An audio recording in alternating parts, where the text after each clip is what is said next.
Anyways, this is all nice and dandy, but then what? How knowing these generalities and all of this about the M10 and M11 help you in any way, shape, or form as a photographer? And I mean, how does all of that help you grow as a photographer? It doesn't. Camera gear reviews and new camera gear will not help you grow as a photographer. So now, how to improve as a photographer, a quick 10-step crash course in how to grow as a photographer. Most of you don't need this, but here goes nothing. Underrated, we the underdogs, underestimated. Underrated, we the underdogs, underestimated. We the one. We the one.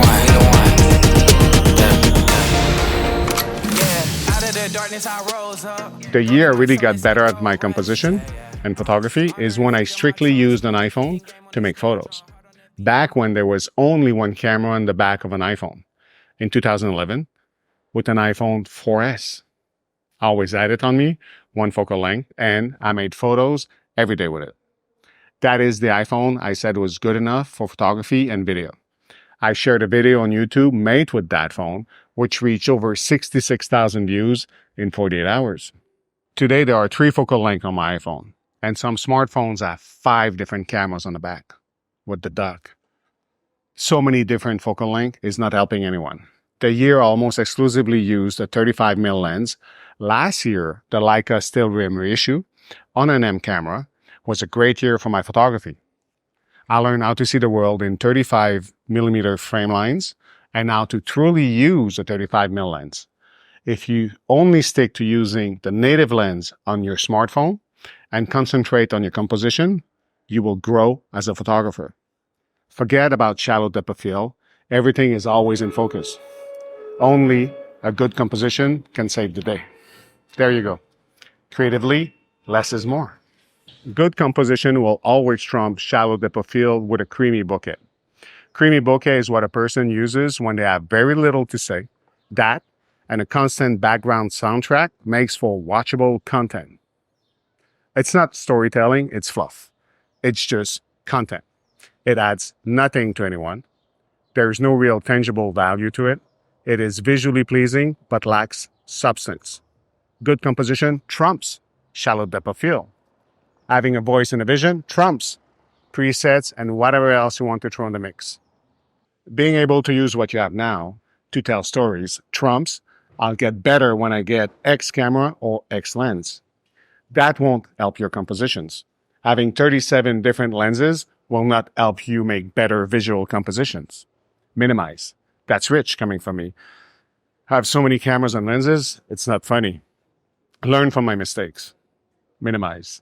Instead of quote-unquote better tools in the guise of an expensive new camera and a faster lens with shallower depth of field, master composition by adding elements in your photos or removing elements from your compositions. You do this by using your head, your heart, your hands, trusting your gut, and moving your body, not by using a zoom lens. You do this by changing your mindset and your point of view to make better visual compositions. You don't do it by shooting 67 frames a second with the latest camera. There's something to be said creatively about photography where less is actually more. I'm a firm believer that an old camera and one lens is all one really needs to make great photos. Anything more adds friction to the creative process. Use what you have in combination with your imagination, upgrade your creativity, and your result will improve. Minimize. Understand that composition is everything. A simple one-lens smartphone is your best teacher in this regard because there's no shallow depth of field trickery. You're very limited with a smartphone, but if you think outside the box, you can achieve quite a lot with just your smartphone. You always have it on you. It's never in a camera bag. It's probably always right in your hands. Instead of looking at the screen head down, keep your head up. Look at the world around you and see what you can make with your smartphone. You'll be surprised how much better you'll become at composition in just 1 year using only your smartphone to make photos. Find a camera and a lens you truly love, something that works for you, and stick to it. For me, a few years ago, it was a smartphone. Right now, it is a Leica M camera with a 35mm lens. In a few more years, it might be something totally different. Who knows? I'm not attached to a brand, a device, or a camera model. I'm also starting to prefer older cameras and lenses. I get more joy out of Leica M cameras for their simplicity, ease of use, and rendering. Find a camera and lens that feels like an extension of your arm and your eyes. That helps too. Minimize. 2, understand exposure and how your camera works. That's the easiest thing to do. Test the limits of your camera and what is acceptable to you IQ-wise. Know what your maximum acceptable usable ISO is in different light settings and conditions. Learn proper hand-holding technique. So many people have this wrong. This is why camera gear manufacturers have put IBIS in cameras. For people who cannot hold their cameras correctly, who don't want to use a tripod to shoot everything at the lowest possible ISO. For them people who use an M camera in A mode for both their shutter and their ISO, and have a VisuFlex on their digital M all the time. Even camera reviewers who claim new cameras have usable 25,000 ISO capabilities love IBIS because they don't shoot anything at 25,000 ISO. They seem to always be using the lowest possible ISO and shutter speed. I never use such ISO setting myself, but I load IBIS for photography because there's a delay for it to settle once you lift your camera to your eye to make a photo and have pressed that shutter. That delay, the time it takes for your camera's IBIS or lens IS to settle, can introduce a slight blur to images. Doesn't matter whether it is from the in-camera IBIS or from a lens image stabilizer. I shoot streets, not static subjects. Street photography is a spur-of-the-moment thing, a decisive moment. I cannot ask an unknown subject to pause, hold on, freeze, or as we say in French, pousse, while the camera's IBIS settles before pressing a shutter. That just won't work. I just don't use IBIS. Instead, I raise my ISO and shutter speed in combination with proper hand-holding technique and posture. Bob's my uncle. I also come from a time before IBIS. I was born in the 60s. I grew up in the 70s. There was and still is no such thing on film cameras. IBIS, schmibis, lick my IBIS, whatever. IBIS is great for videos, but for photos, come on, you can't be serious. But of course, you are. And your ISO is most likely set to auto. That explains everything. Learn how to set your camera's white balance manually. That too is part of a proper exposure. Know when to use aperture priority and when to use manual settings. Learn how your camera meters and also learn how to set your exposure manually in different settings and conditions. Learn the Sunny 16 rule. That's a good one to know. That and your exposure triangle, ISO, aperture, and shutter speed. Adapt your technique to what you shoot. Technique is the easiest thing to learn. This is why it is in second place. It comes after selecting your camera of choice for the long term. Understand exposure. 3, subject matter matters.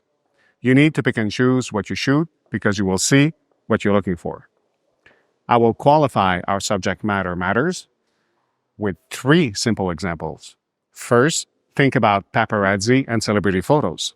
A photo of Brad Pitt or Tom Cruise is worth a lot of money, even if it is a badly composed photo, because of the subject matter. We know what the photo is about, and there's a market for those photos. A good subject can trump a good composition for its recognition factor. 2, emotional connection with people we're close to. Again, it is a subject matter that personally matters to us. Wedding photography, because you will have every family member in those photos. Grandparents, aunts and uncles, people who will not be around forever. These photos are worth their weight in gold emotionally. Again, subject matter matters. The subject are recognizable, and we also have an emotional connection to them, a little like celebrity photos. Last example is just subject recognition.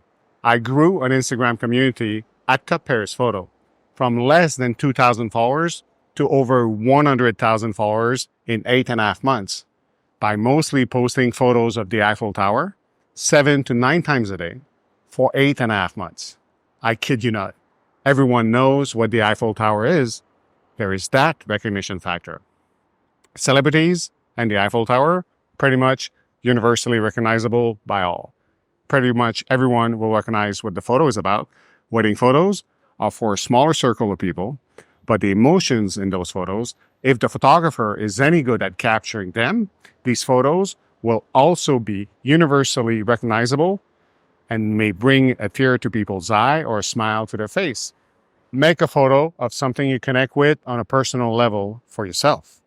Then figure out how to highlight that subject or emotional connection you have with it within your composition.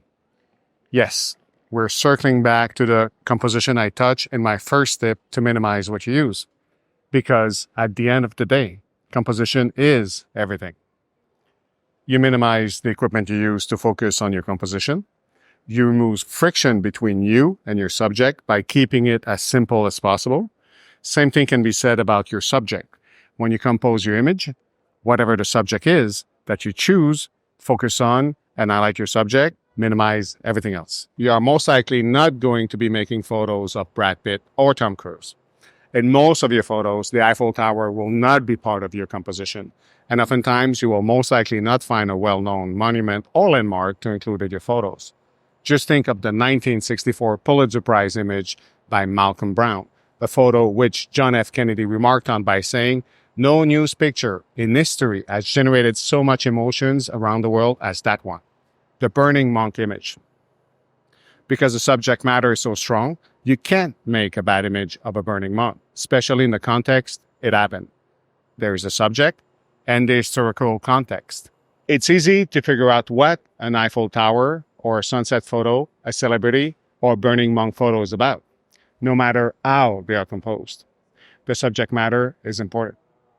And more important is the viewer's ability to easily recognize what the photo is about without showing you any images. I'll quickly say a few one-sentence descriptions about a few photos, just to see if you can picture these images in your mind's eyes. Gus Pasquarella's photos of the Led Zeppelin Hindenburg disaster. Charles Hebert, photos of workers having lunch on a suspended H-beam in New York. Alfred Eisenstadt, pictures of a sailor kissing a nurse in Times Square. Jeff Weiner's Tiananmen Square protester, known as Tankman. Joe Rosenthal raising of the flag at Iwo Jima. Nick Hutt, the terror of war. The naked, burned Vietnamese girl running with her arms spread out. Steve McCurry's Afghan Girl. Yusuf Karsh, portrait of Winston Churchill. And Dorothea Lange, Great Depression picture, a mother of 7 children. I'm sure you know these photos and that you have no issue seeing them in your mind with me simply mentioning what these photos are about without showing you any of those photos. I bet you recognize and visualize a few, if not all of them. A free bonus tip in regards to subject matter and composition. It is not because there is a monument or a landmark where you are that it means you must always have that recognizable element present in your compositions. Don't always look for the obvious. Learn to see all photo opportunities and potential compositions to tell a story. For this, I will give you a very bad example. The opposite of what I just told you. Once, I was at the X in Toronto, the exposition ground, photographing a bicycle race. I was in the photographer's pit. It was the last stretch, and every photographer's 20 or so people had their cameras raised, pointing at the finish line in front of us.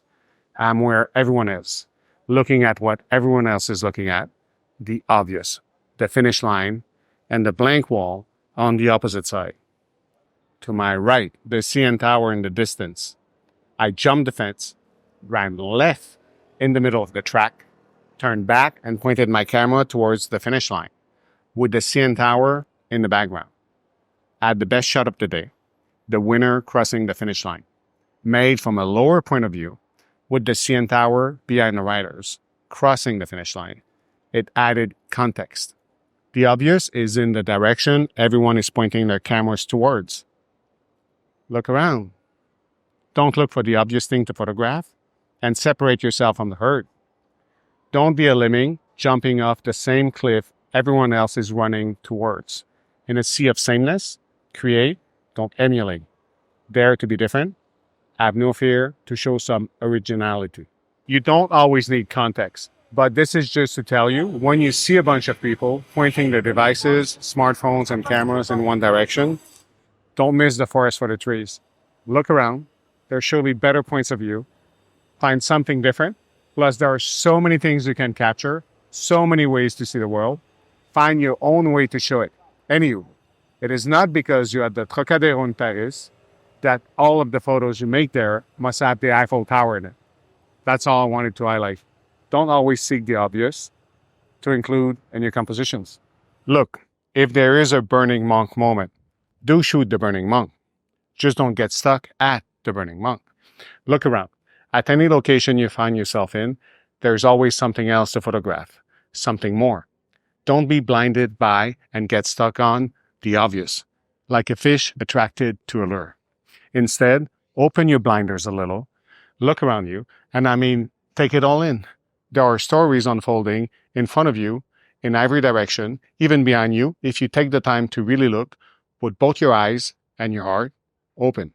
Highlight your subject. Eliminate distractions in the background and foreground. Show it from a different angle. If you shoot people, make sure the viewer can easily grasp who the photo is about. If you're making landscape photos or architectural photos, make sure the viewer can visually see why you, the photographer, chose to make your photo from a given point of view or angle to highlight your subject. Could people imagine one of your photos when you describe it using just a few words without showing them your actual photo? Subject matter matters. 4. Composition is everything. One school of thought is there are no rules to composition. I am of that school. I have a blatant disregard for rules. I'm raising little pirates, Calvin and Hobbes. The apple does not fall far from the tree. The other is that there are rigid accepted rules to visual compositions. I could talk about compositions for hours and only cover a fraction of the different approaches to it. Let's talk about the base, the basic of the basic, the simplest way to start understanding how everything visually works together in a certain pleasing manner, the rule of third. If you like vanilla, like me, it's a good starting point, and it does work to a certain extent. First, let's cover a little historical background as to how this rule came to be. In order to know what is, one must know where it came from, because the photographer is, after all, the final arbiter when it comes to composition. Not John Thomas Smith, an Englishman who committed this quote-unquote rule to paper back in 1797. If you ever had English food, good taste is truly not English. Try French food for a change, or even better, Italian food. Just look at Italian cars for reference in great style. The French and English have nothing on the Italians when it comes to cars and food. All this to say English people are not necessarily the arbiters of good taste. English food may be better now than it was 20 years ago, but still, to this day, Italian food remains much better than both French and English food. The rule of third works when you can apply it. When you can't, don't worry about it. Don't sweat the small stuff. The rule of third is not only the placement of the elements in your frame, it is primarily how the light and darker areas of your images are proportioned to each other. Now, that is something few people mention. Then a few years ago, it is often how I directed the viewer's attention to the principal subject with light, not subject placement. A little dodging and burning can go a long way in this regard. About the rule of third, as first written by John Thomas Smith, and I quote, 2 distinct, equal light should never appear in the same picture. One should be principal and the rest subordinate, both in dimension and degree. Unequal parts and gradation leads the attention from part to part easily, while parts of equal appearance hold it awkwardly suspended, as if unable to determine which of these parts is to be considered subordinate. And to give the utmost force and solidity to your work, some part of the picture should be as light and some as dark as possible. These two extremes are then to be harmonized and reconciled with each other. Analogous to this rule of third, if I may be able to call it, I've presumed to think that I'm connecting or breaking the various lines of a picture. It would be a good rule to do it, in general, by a similar scheme of proportion. For example, in the design of landscape, to determine the sky to be about 2/3, or else about 1/3, so that the material object might occupy the other two. Again, 2/3 of one element as of water and 1/3 of another as of land. And then both together as to make about 1/3 of the picture, which 2/3 would go to the sky and aerial perspective. From Remarks on Rules of Scenery, published in 1797. Yeah, that's from a long time ago. How things have changed since. To make this as simple as possible, the rule of third essentially divides a canvas, or in our case, our camera sensor, quote unquote, our frame, into 9 parts with 2 equally spaced horizontal lines and 2 equally spaced vertical lines. Imagine a rectangle overlaid with a tic-tac-toe grid, and you have your 9 areas divided with those equally spaced lines. You should then place elements of your image along those lines, with the more important compositional elements located in your frame where those lines intersect or close to intersecting lines. Aligning the main subject in your photo, as well as background elements along those lines, creates a more dynamic and interesting composition than putting your principal subject dead center would. Just remember, off center, and your pictures will work better. Making images is not simply a point-and-click affair. Composition using the rule of third becomes second nature after a while. Eventually, you'll be doing it instinctively. It is just like physical exercise. The more you do it, the stronger your composition muscle gets, and after a while, it causes you no effort to do it naturally. It's how you'll see the world in thirds. You will see that tic-tac-toe grid in your frame easily without even seeing it. Just put your principal subject off-center. Just focus on having your subject highlighted with the additional elements you want in your frame as a foil, highlighting your principal subject. Position the elements where you want them within your frame. Always ask yourself, what could make this image better before pressing the shutter? In the words of Lisette Model, trust your instinct, shoot when you feel it in your gut. It is a rule that is made to be broken, because it never really was a rule in the first place, but a mere suggestions made a little over 200 years ago, and the grid or proportionality of the elements in the composition was an afterthought, in addition to the light within that composition, used to attract the viewer's eyes exactly where you want them to look. It's up to you to decide what makes a better image, while considering the following quote: a good photo is like a good joke. If you have to explain it, is it really that good?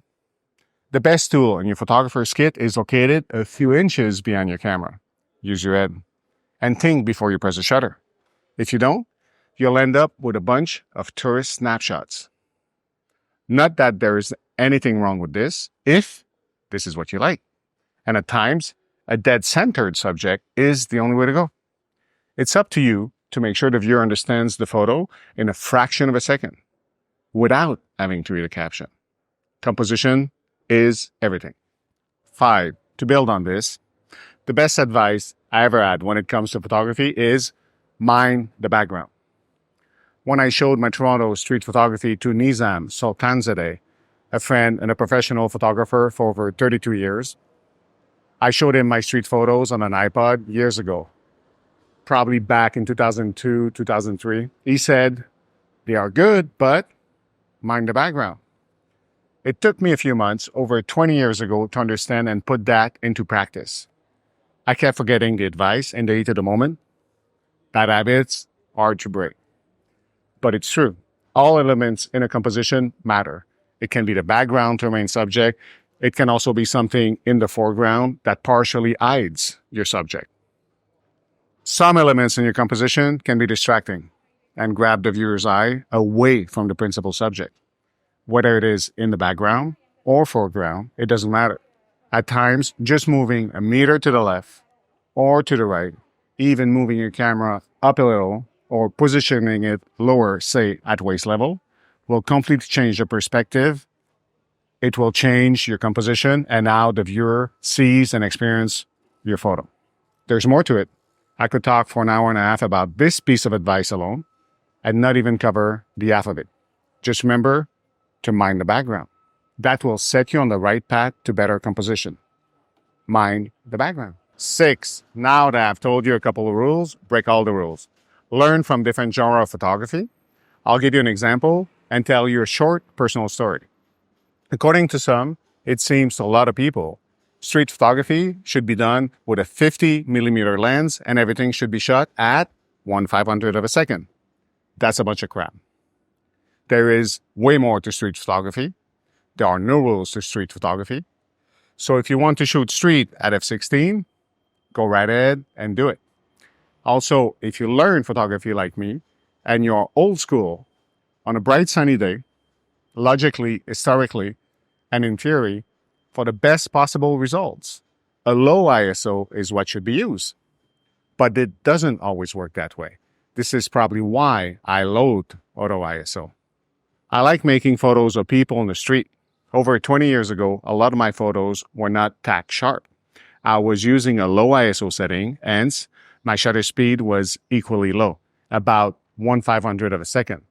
Back then, I was a Nikon shooter, and I was part of an online community, NikonForums.com, an online forums about everything Nikon and photography.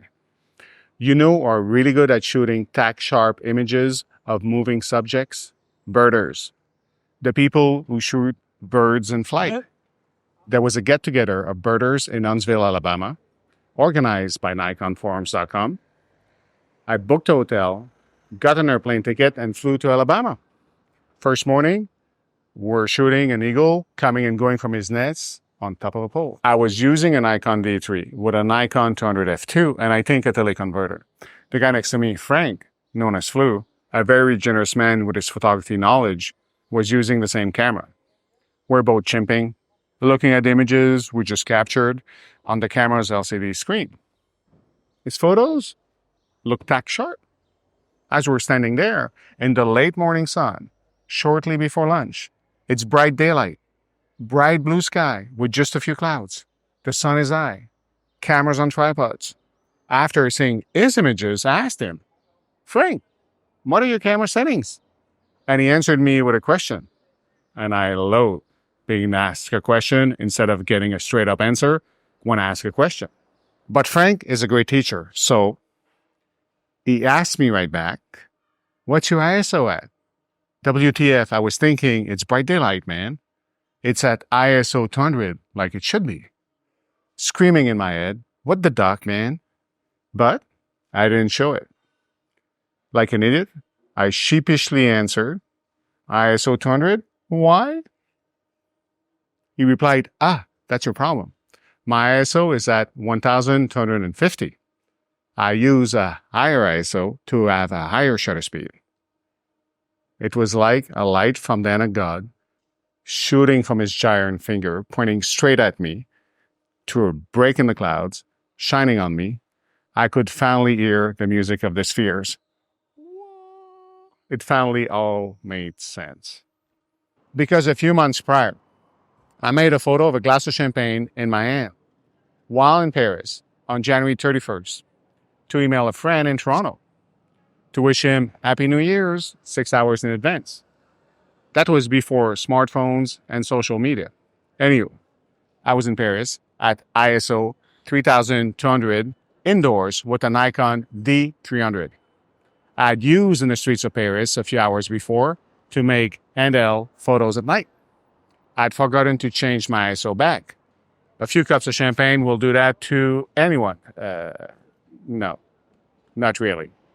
I cucked up. I forgot to change it back, like I often do. I wasn't going to redo the photo since indoors in bright light, there was minimal noise in that high ISO image. Whoa. The noise in an ISO photo comes from a lack of information in the dark part of the image. In bright light, there is never, or very seldom, any lack of light reaching the camera sensor. So, there's less noise, if any. Even when using a high ISO setting, and the Nikon D3 was twice as good, if not 3 times as good, at high ISO than the Nikon D300 was. When I came back to Toronto from Alabama, a lot of the photos I made in the streets were made at high ISO, even in bright sunlight, with my Nikon D3 to have a shutter speed of at least 1/4000th of a second. I never had an issue with slightly blurry images ever again. I also made sure, if I was using a lens with image stabilization, to turn that feature off for my images to always be sharp. Anywho, learn from other genre of photography to improve your technique, to improve your composition, to improve your storytelling. Learn from others, and do not be afraid to ask the silly questions. There are no silly questions. Learn from others' genre of photography, and incorporate what you learn to your own photography to break all the rules. 7. Step out of your comfort zone. Push your limits and expand your boundaries. Allow yourself to experiment different approach to photography. You will only grow as a photographer if first you know your camera gear extremely well, and second, by trying something new and different every day. If you always do the same thing, you will always get the same results. In photography, you will reach a given level and plateau. The longer you stay to what you know, the longer you will remain at that level. You cannot become better, wiser, or a more capable photographer by avoiding challenges. As FDR said on his address to the nation on April 14, 1938, at the close of a fireside chat radio broadcast, a smooth sea never made a skilled sailor. Growth comes by stepping outside your comfort zone, facing new obstacles, and doing something different, something challenging to help you become a more proficient and adaptable shooter. This is why I also advise you to learn from other genres of photography. In the words of the Canadian philosopher Neil Young, and I loosely quote, my, hey, hey, it is better to burn out than it is to rust. There's more to the pictures than meets the eye. So step out of your comfort zone before you get stuck in a rut. Rust never sleeps. Not one photographer ever found his voice by playing it safe. So step out of your comfort zone. 8. Fail off it. Failure is the greatest teacher. I print pretty much all I shoot and divide the photos into 4 piles. Great photos, good photos, average photos, and the crappy ones. The great ones, which are few and far between, is the smallest pile of photos I make. When I get 2 of those in a year, it is a fantastic year. Followed by the good ones. This is also a small pile, just slightly bigger than the great photo pile. Not by much, but the good photos stack is a little bit higher. Then there are the average photos, or the potentially good ones. These days, it is my biggest pile of photos. Followed by the crap pile. Those photos, I wouldn't even show my wife. That's my shameful pile. It's a pile of crap. Those 2 last piles are my learning opportunities. The great pile, well, even a blind pig finds an acorn every so often. A lot of these are just pure luck and great timing. Being at the right place at the right time, you only get those by being out here daily, making photos. Not by staying indoors, watching camera gear reviews on YouTube, that's for sure. I'm just stating the obvious here. The good ones. Anyone who makes and looks at a lot of photos like I do will make a few good ones here and there. They are the low-hanging fruits. They are easier to make these days, but it's not my big pile. The photos with potential, the average photos, that's my big pile. Those photos and the bad ones are those you will learn from the most by asking yourself only one question. What could I have done differently to make it good? Was the light good? Was it the right time of the day for that location? Was I afraid to get closer or to take my time to frame it correctly? Did I hesitate? Was I not ready? What about the composition? What about the background? And please take cropping out of your vocabulary.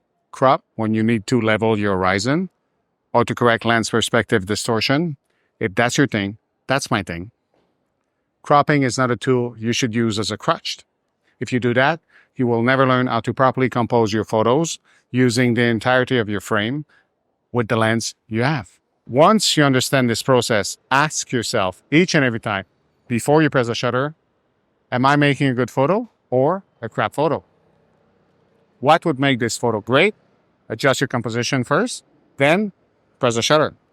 Once you have figured this out, you'll be miles ahead of 99.9% of the population who makes photos, yours included. Learn from your mistakes. Only those who do nothing never make mistakes. Try new stuff every day. Fail often, fail a lot. Failure is your best teacher. Your biggest success are on the other side of your fears. Try different approaches, fail often. 9, get closer.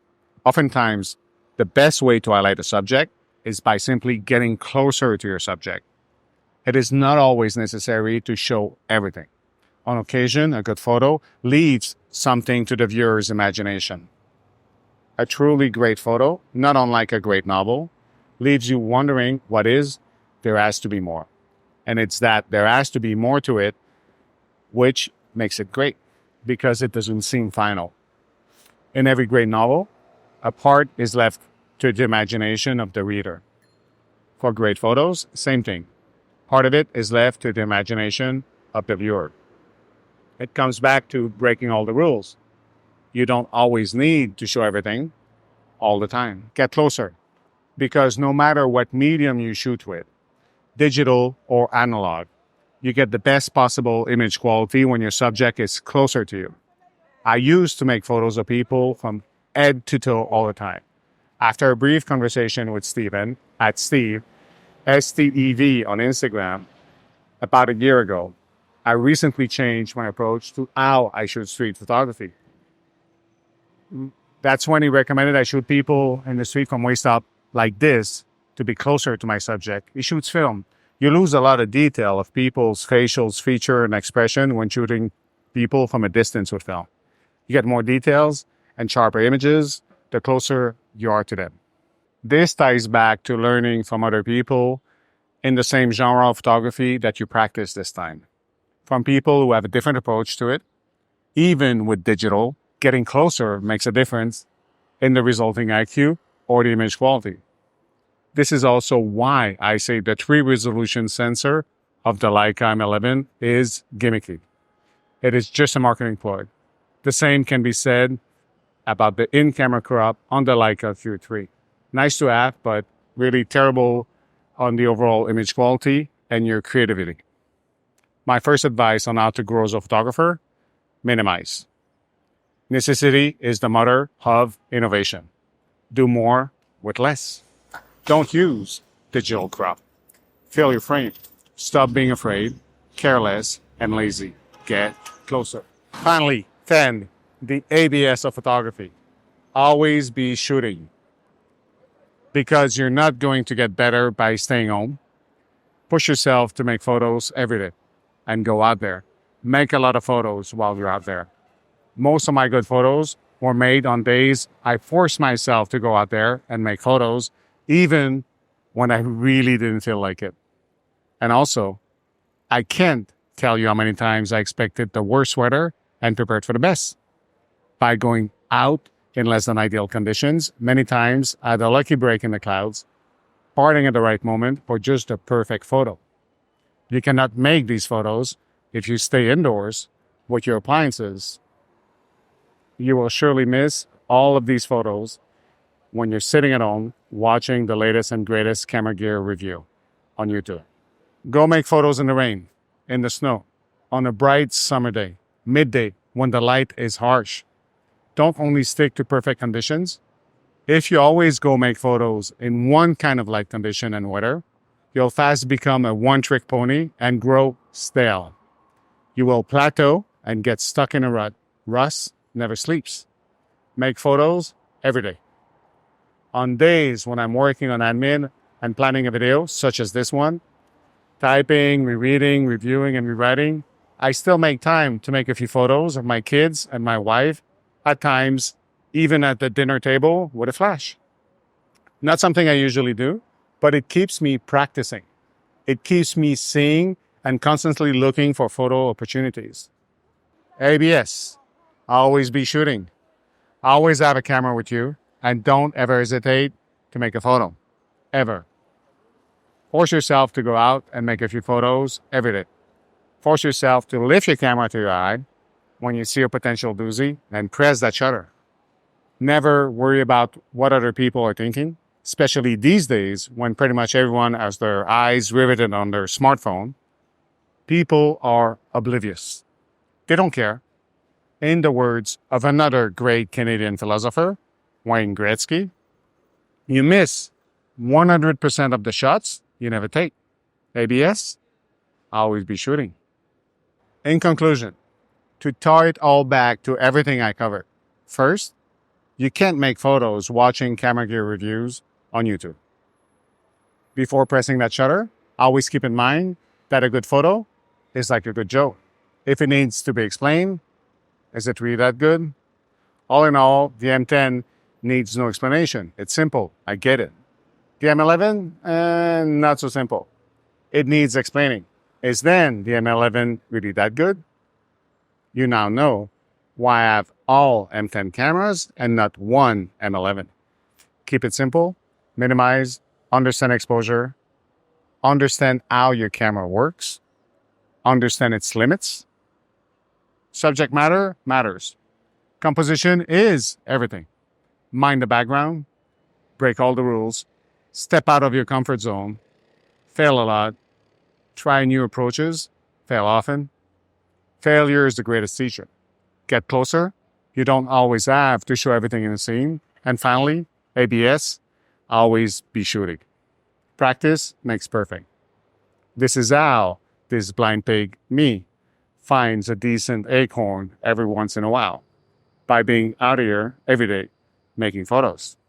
Keep it simple. It ain't brain surgery or rocket science. That's my approach, and it works for me. It's just photography. There's no wrong or right way to do it. Your mileage may vary, following my advice. Remember, these are tips and tricks from a failed Paris Instagram food influencer. The lowest of the low in the photography world. All in all, to end this video, I'll repeat myself and paraphrase Edward Weston once more, using the same quote I used at the very beginning. Please stop the endless scroll cage chase, constantly buying new lenses and new cameras, running around in circle, getting nowhere. Never let the medium master you. Avoid becoming lost in a maze of technical information that is of little use because you'll never know what to do with it. That technical information is mostly completely irrelevant to you as a photographer anyways. Instead, become one of the few photographers who master the medium by staying long enough with your gear to learn its capability and potential by making better photos with it today than you did yesterday. New gear will do nothing for you. Focus on the photos you make, the end result, not the gear you use to make your photos with. Upgrade your creativity, not your gear, and see what comes. Think before you shoot. Use your head. Thank you for watching. Please do not subscribe. Get off YouTube and go outside to make some new photos. Keep it simple. Keep it real. See you around. Underrated, we the underdogs, underestimated. Underrated, we the underdogs, underestimated. We the one. About the M11 USB-C charging. Seriously? I love it when YouTube reviewers say that's great because they can now plug it in a portable power bank and keep on shooting while the camera's charging. No, you can't. It only charges when the camera is turned off. They are clueless. YouTube camera reviewers are absolutely clueless. On a professional camera, tethering is a must. USB charging is not. The more features you add to a device, the more failing points it risks having. I don't want to say on camera that the Leica M11 is dog. I stepped in dog. Yeah.